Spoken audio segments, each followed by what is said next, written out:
Good afternoon, everybody. It's Thursday. On my way home from work. It is Johnny, your car counselor. I was mulling over my brain ideas, topics, content that I could cover. What did I want this first episode to be about? And I had an idea in my head this morning, and I played with it, and I talked to a few people about it.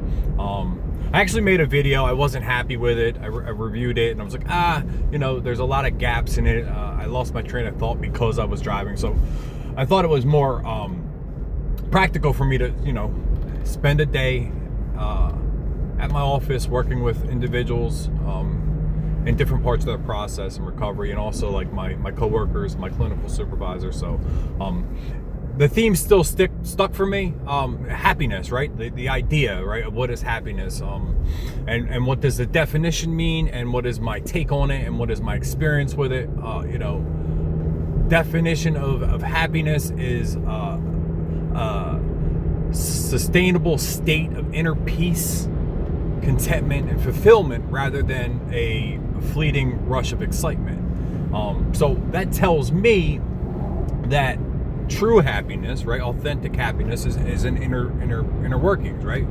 Finding how to get to that place. And discussing this with my clinical director today, she was talking about a client who, just recently was telling her that, she brought up happiness, that she's unhappy. And it's not uncommon for us or for people in early recovery to experience senses of low and maybe depression, like not have that joy and that fulfillment that we thought that like substances brought us, right? Because the substances that we used or that we use hijack our reward system, right? They give us these extreme shots of dopamine where like it's really hard for us to get back the homeostasis or like a level chemical balance in our brains to where like we can actually enjoy things like music and TV and sex and all these things that like bring us fulfillment and joy. But a sustainable state is something totally different, right? For me, I found over the years in my process that happiness became a choice for me, right? Regardless of what life had to throw at me, and regardless of what I was going through, and all the trappings and the roadblocks and the hindrance of like what we thought was joy, I chose to be happy, right? When all the walls are closing in and the buildings are crumbling up, I'm the individual who's like that annoying, overly optimistic individual, and it's because I choose to do so, right? So just really good content and a topic that I think is important, because I think that we find this misperception, right? People say like, oh, if I had that much money, or if I drove that certain kind of vehicle, or if I had that, wife or boyfriend, or, whatever you're into, whatever your twist is, that I would be happy. And I can't think of a better example of like people who are extremely wealthy financially and are just miserable individuals, right? I'm not a rich man financially by any means, but what I found is like I have richness in my life, right? I have an amazing family, great communication, friends, right? A career that I found that I love. I'm okay with myself today because of all the work that I've done over the years. And listen, that's pretty much the root of it, right? Like, if you want to find happiness, contentment, and fulfillment, it's not going to be contingent on all of these things that we acquire, or who we're friends with, or what type of individual I'm next to in bed. Like, all these things don't matter, right? It's that internal work that really cultivates that happiness. That's my experience anyway. I also have this belief that a lot of people, not a lot, there's people who would disagree with the way that I feel about happiness. And some individuals have the core belief that people are supposed to make us happy. I'm of the school of thought that I do not want that responsibility. It's not my burden to make you happy, right?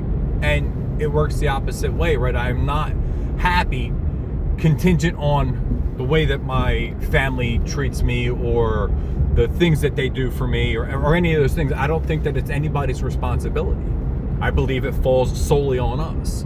And that's where the conflict comes in. You know, they got these these terms like happy wife, happy life, all these things. And so, you know, we can bring each other joy and contentment, and we can bring each other a rush of excitement and camaraderie, and you know, all those beautiful things that life has to offer. But the happiness that I experience comes from work that we do in a process that like changes the way that we view the world and ourselves. So, you know, again, I'm looking for, please, if you want to cover a topic, if you want my insight, comment it, post it, however this works, so that I can respond and try to help as many people as I can. Because at the end of the day, that's what this is about for me. You know, it's really cool that the technology that we have today, we can reach so many people in the world. You don't have to be directly in a room with us. I don't have to be directly in a room with you. I've gotten help through very inspiring motivational speeches by some of my favorite artists and actors. And, you know, let me know what it is, man. Tell me what you want to talk about. And just remember, like, you have a choice today. You can choose regardless of how terrible your circumstances may be, how terrible and horrible your circumstances and situations may feel. You can still choose to be happy. One of the things, and I'll close with this, man. One of the things I learned a long time ago was that not everything's going to be okay. That's the truth. Life is going to hurt, and it's going to throw you curveballs, and it's going to be difficult. It's not going to be okay. The truth of the matter is, you can be, if you choose to do the work that's uncomfortable and learn to help yourself through these really difficult and trying times. So listen, make the choice, man. There's literally a sign in our living room at home, and it says choose happy, and that's something I do on a regular basis. So that's my video for today. That's episode 1. I hope you enjoyed it. Maybe there's something that helped you. If not, please, again, let me know what it is. Maybe my experience and my insight can be beneficial to you, just like other people's have been to me. So, ta-ta.